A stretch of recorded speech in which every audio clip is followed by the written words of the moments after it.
Assalamu alaikum students, hope you all are fine. This video is made for doing your maths work. This is your maths book for class 8 and 10, and this is your maths register. So write down your name, class, section on your register. The first 4 pages are of index, so before starting work, make and maintain an index, writing chapter number 1. This is our first chapter of maths sets. Before starting exercise 1.1, let's see some important definitions. Okay, let's see what is set. ठीक है, मैंने यहाँ कुछ bullet points लिखे हैं ताकि आपको definition समझने में आसानी हो. सेट क्या चीज़ है? What is set? Set is the collection of well defined and distinct objects. Okay, what is the meaning of distinct? Distinct means the elements are not repeated in any collection of set.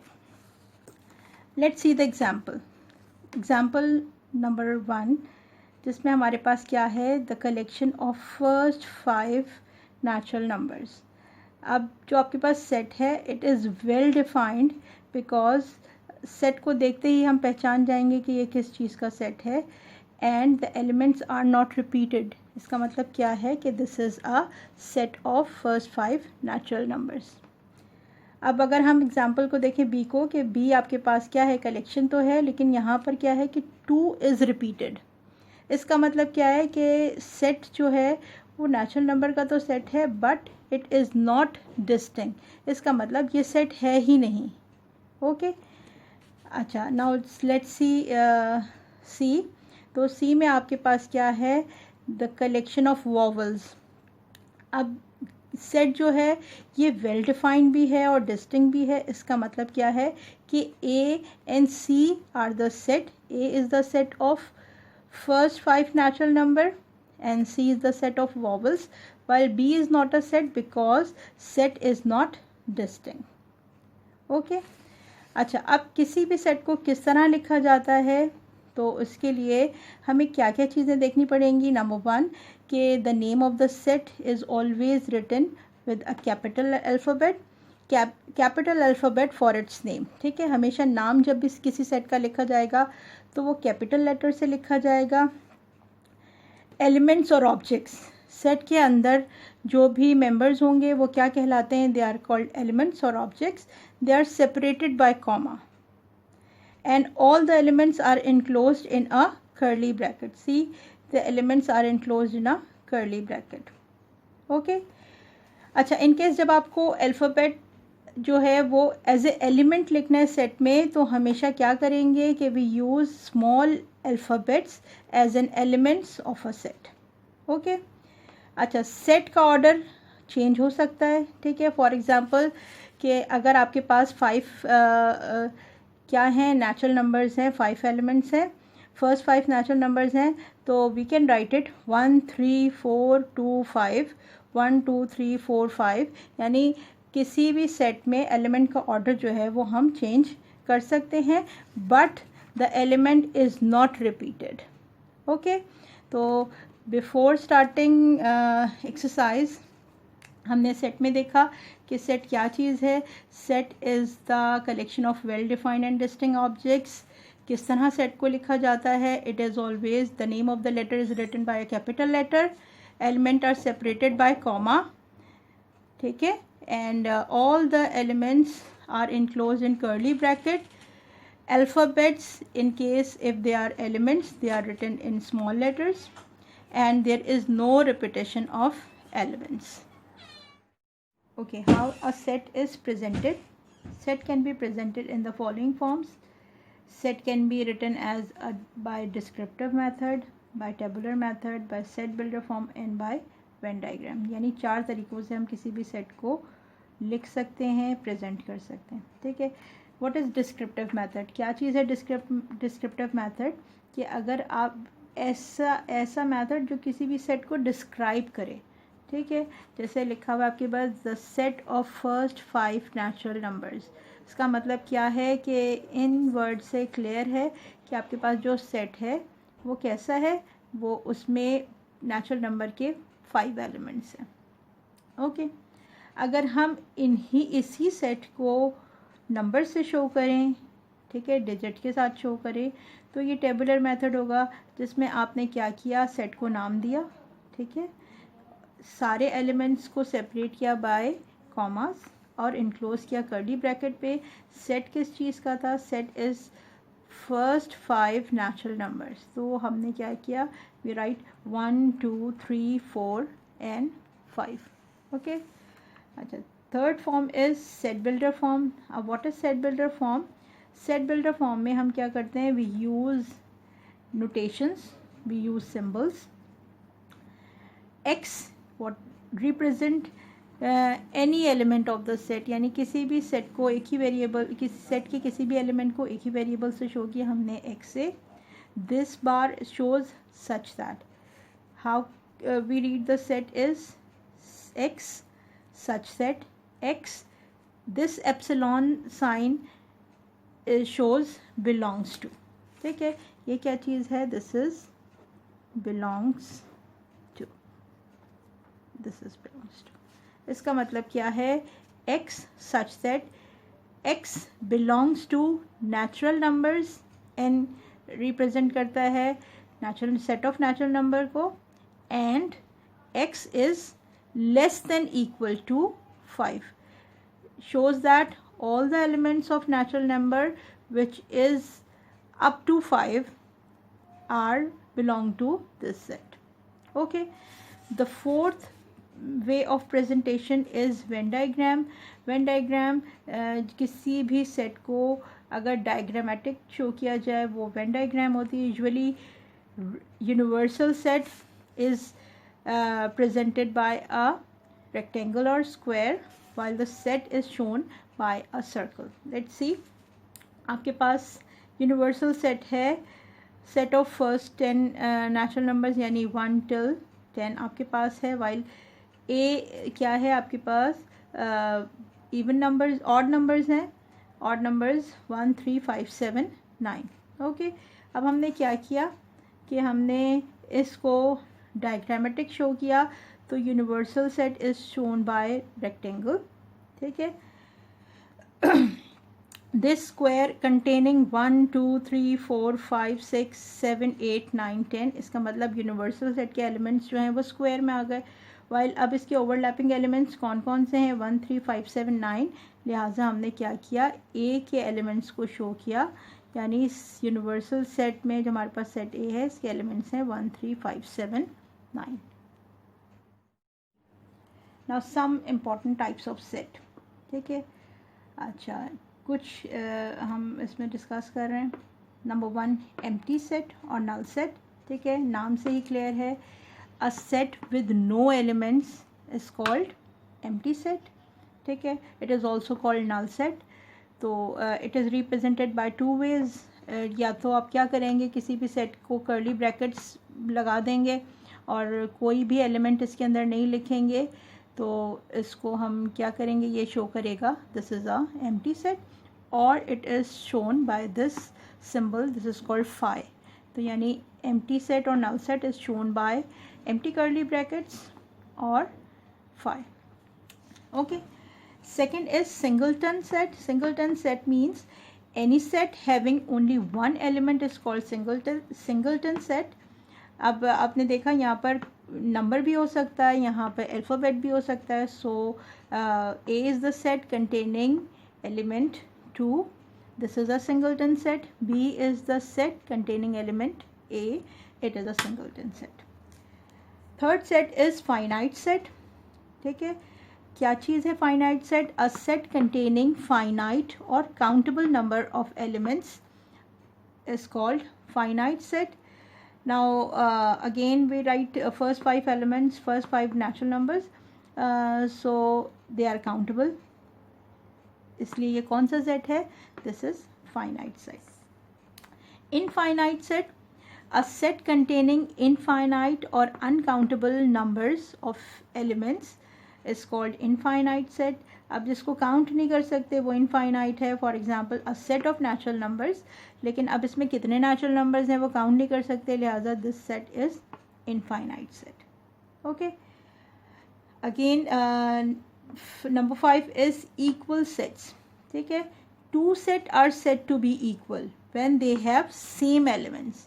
Okay, अब example क्या है हमारे पास, set A है, it containing 2 3 4, set B containing 3 2 4. ठीक है, अच्छा अब देखें कि एलिमेंट्स तो सेम हैं लेकिन इनके ऑर्डर डिफरेंट हैं, यानी 2 3 4 और 3 2 4 दोनों सेट में जो एलिमेंट्स हैं they are in different order, लेकिन ऑर्डर अगर आप किसी भी एलिमेंट्स का चेंज कर दें तो वो सेट पर इतना कोई इफ़ेक्ट नहीं करता.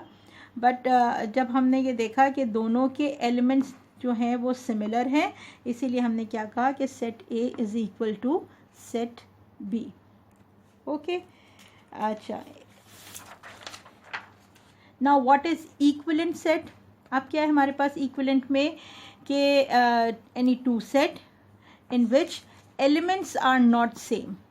ठीक है, यानी आपके पास the number of elements are जो हैं वो सिमिलर हो सकते हैं, लेकिन एलिमेंट्स जो हैं उनका नेचर सेम नहीं है, लेकिन वो 1 to 1 कॉरेस्पॉन्डेंस हैं. ठीक है, अब कैसे भी किसी भी सेट की 1 to 1 कॉरेस्पॉन्डेंस चेक करेंगे. Let's see, set A is 1 2 3, set B is A B C. ठीक है, अब हम ए और बी की 1 to 1 कॉरेस्पॉन्डेंस चेक करें. The number of elements of set A is 3. ठीक है, the number of elements of set B is 1 2 3. इसका मतलब number of elements of A is equal to number of elements of B. दोनों के number बराबर हैं. अब हमने इनकी 1 to 1 कॉरेस्पॉन्डेंस चेक की कि 1 जो है वो कॉरेस्पॉन्ड कर रहा है ए से, 2 कॉरेस्पॉन्ड कर रहा है बी से, और 3 कॉरेस्पॉन्ड कर रहा है सी से. ठीक है, इसका मतलब क्या है कि although the nature of both the sets is not same, but the number of elements is similar in both the sets. They are 1 to 1 correspondence. In this way we can say that A is equivalent to B. Okay, let's see the example. अगर हम B और C की correspondence check कर रहे हैं, set B having A B C, set C having 0 4 6 8. ठीक है, अब सेट A के सेट B के एलिमेंट्स 3 हैं, सेट सी के एलिमेंट्स 4 हैं, तो नंबर ऑफ़ एलिमेंट्स बराबर नहीं है. अगर नंबर ऑफ़ एलिमेंट्स बराबर नहीं होंगे इसका मतलब ये 1 to 1 कॉरेस्पॉन्डेंस शो नहीं करेगा, and the set is not equivalent set. अच्छा, फिर हमने क्या किया, जब कॉरेस्पॉन्ड किया तो ए कॉरेस्पॉन्ड कर रहा है 0 के साथ, बी कॉरेस्पॉन्डेंस अपनी शो कर रहा है 4 के साथ, सी अपनी कॉरेस्पॉन्डेंस शो कर रहा है 8 के साथ, मगर सी 6 के साथ सॉरी, और there is no correspondence with 8. It shows that B is not equivalent. ठीक है, this is the sign of equivalent. अगर हम इसको कट कर देंगे इसका मतलब B is not equivalent to C.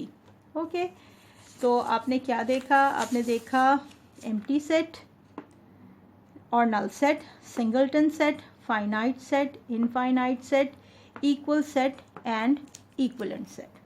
ठीक है, चलें अब क्या करते हैं, लेट्स स्टार्ट एन एक्सरसाइज, और हमारी एक्सरसाइज से वो क्वेश्चन जो रिलेटेड हैं फ्रॉम दीज डेफिनेशंस और टाइप्स ऑफ प्रेजेंटेशन उनको सॉल्व करते हैं. Okay, let's start exercise 1.1.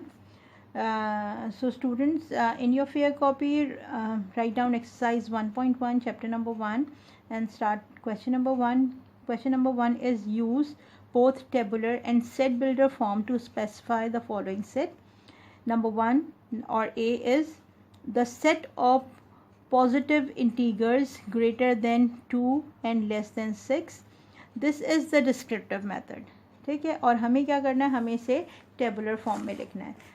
Now see, आपके पास क्या लिखा हुआ है, आपके पास लिखा हुआ है क्वेश्चन नंबर 1 आपने मेंशन किया, क्वेश्चन नंबर 1 लिखा, ए लिखा, set is the positive a set of positive integers greater than 2 and less than 6.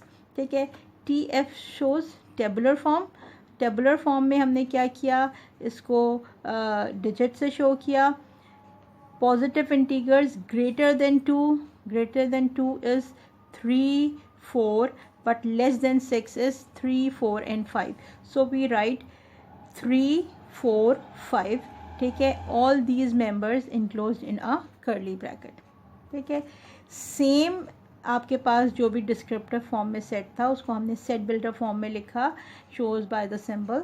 सो हमने क्या लिखा, x such that x belongs to positive integers, z shows positive integers, and अब आपके पास x क्या चीज़ है, it is lesser than 2 and greater than 6. देखिए बेटा, ये जो साइन है आपके पास यहाँ पर, जहाँ पर ये साइन ओपन होगा इसका मतलब वो ग्रेटर साइड होगी, और जहाँ ये साइन क्लोज हो इसका मतलब क्या है, वो लेसर साइड होगी. इसका मतलब x से छोटा है, 2 इज़ लेसर देन x. ठीक है, and 6 is greater than x. So we can say that x such that x belongs to positive integers and x is greater than, ये ग्रेटर की तरफ यानी इस तरफ ओपन है तो x ग्रेटर है 2 से, x is greater than 2 and lesser than 6. And curly bracket close करेंगे बिकॉज सेट, जब हमारे पास सेट कंप्लीट हो जाएगा we close the curly bracket. Second is the positive integers less than 20 that are divisible by 5. So क्या करेंगे, tabular form में लिखेंगे, लेस देन 20 में only 3 elements which are divisible by 5. This is 5, 10 and 15. So in tabular form आप table बनाएंगे, set बनाएंगे and write down 5, 10 and 15. and set builder form में हम क्या करेंगे, we write x such that x belongs to positive integers and x is lesser than 20 and divisible by 5. ठीक है, सी कैसे लिखे हमने, x such that x belongs to positive integers and x is lesser than 20 and divisible by 5. ठीक है, similarly a set of natural numbers between 4 and 12. so natural numbers set में आपके पास क्या क्या आएंगे, between 4 and 12 is 5, 6, 7, 8, 9, 10 and 11. so you may write it in tabular form 5, 6, 7, 8, 9, 10, 11. and in set builder form, ठीक है, set है नेचुरल नंबर का, so we can write it x such that x belongs to natural number and x is greater than 4 and lesser than 12. okay, then D is a set of first 6 positive prime numbers. so first 6 positive prime numbers क्या हैं आपके पास, ये आपके पास हैं first 6 prime numbers हैं आपके पास. Now see question number 2. Question number 2 is which of the following are the null set. okay, तो हमें ये बताना है कि इनमें से कि ऐसे कौन से सेट हैं जिनके ज़ीरो एलिमेंट हैं, जिनका कोई एलिमेंट नहीं बन सकता, वो नल सेट होंगे. ओके, लेट्स सी, आपके पास लिखा हुआ है x such that x is a letter before a in English alphabet. it means there is no letter before a in English alphabet. it means a is a null set. तो हम लिखेंगे a is a null set. ठीक है, now see b क्या लिखा हुआ है, x such that x plus 5 is equal to 5. now चलिए इसको सॉल्व करके देखते हैं. अगर आपके पास लिखा हुआ है x such that x is equal to 5, इसका मतलब क्या है कि x plus 5 is equal to 5, x is equal to this plus 5 यहाँ शिफ्ट होगा तो आपके पास हो जाएगा 5 - 5 एंड 5 - 5 करेंगे तो x इज़ इक्वल टू 0. इसका मतलब क्या है, आपके पास जो सेट है वो इट कंटेन एलिमेंट 0. इसका मतलब क्या है कि आपके पास जो सेट का एलिमेंट है वो क्या है, 0. इसका मतलब set contain 1 element. This is a singleton set, this is not null set. So we can write it, this is b is not null set. Now see x such that x is less than 7 and greater than 8. तो कोई भी एक ऐसा number नहीं है जो 7 से छोटा और 8 से बड़ा हो. इसका मतलब क्या है, this is a null set. x such that x is past, present of Pakistan who was a woman. So there is no women became president of Pakistan. Therefore D is also a null set. Let's see question number 3. Question number 3 में आपके पास क्या लिखा हुआ है कि you have to write finite or infinite against the set. Which of these sets are finite, which of these sets are infinite? So the month of a year can be countable. इसका मतलब this is finite set. A day in a year बिल्कुल countable है, finite set है. The student in your class, finite. This is the set of even number 2, 4, 6, 8, 10 and onwards. इसका मतलब क्या है, इसको हम count नहीं कर सकते. This is infinite. A set of lines passing through a point. ठीक है, indefinite lines can be passed through a point. किसी भी point के ऊपर से हम बहुत सारी lines को pass कर सकते हैं. इसका मतलब क्या है, this is infinite set. The set of line passing through two given points. For example, this is point 1 and point 2. अब हमारे पास एक ही लाइन पास हो रही है ना, इसका मतलब क्या है, the set of line passing through points. इसका मतलब this is a finite set. अच्छा, ओके, अब क्या करें हम अभी after doing question number 1, 2, 3 we are moving on question number 12. ठीक है, फिर इसके बाद बाकी के क्वेश्चन करते हैं. क्वेश्चन नंबर 12 में आपके पास लिखा हुआ है which of the following sets are equivalent set. ठीक है, सो अभी हमने कुछ देर पहले पढ़ा था कि what are the equivalent set. Equivalent set are दो sets which having different types of elements, यानी उनके नेचर ऑफ एलिमेंट्स जो हैं वो सिमिलर नहीं होते, but the number of element is similar and they are 1-to-1 correspondence. तो अब हमने क्या किया, उन्होंने ए में हमें गिवन है ए बी सी, बी में आपके पास है 1, 2, 3. So the number of elements of A is 3, the number of elements of B is 3. इसका मतलब both the elements having same number of elements. हमने इसकी 1-to-1 correspondence चेक करेंगे और बताएंगे कि ये आपके पास equivalent है या नहीं. इसका मतलब A जो है वो equivalent set है. ठीक है, सिमिलरली B और C को भी आप सॉल्व करेंगे अपनी कॉपी में और शो करेंगे कि if they are 1-to-1 correspondence then they are equivalent. और अगर ये equivalent नहीं होंगे तो you may write कि the set A is not equivalent to set B.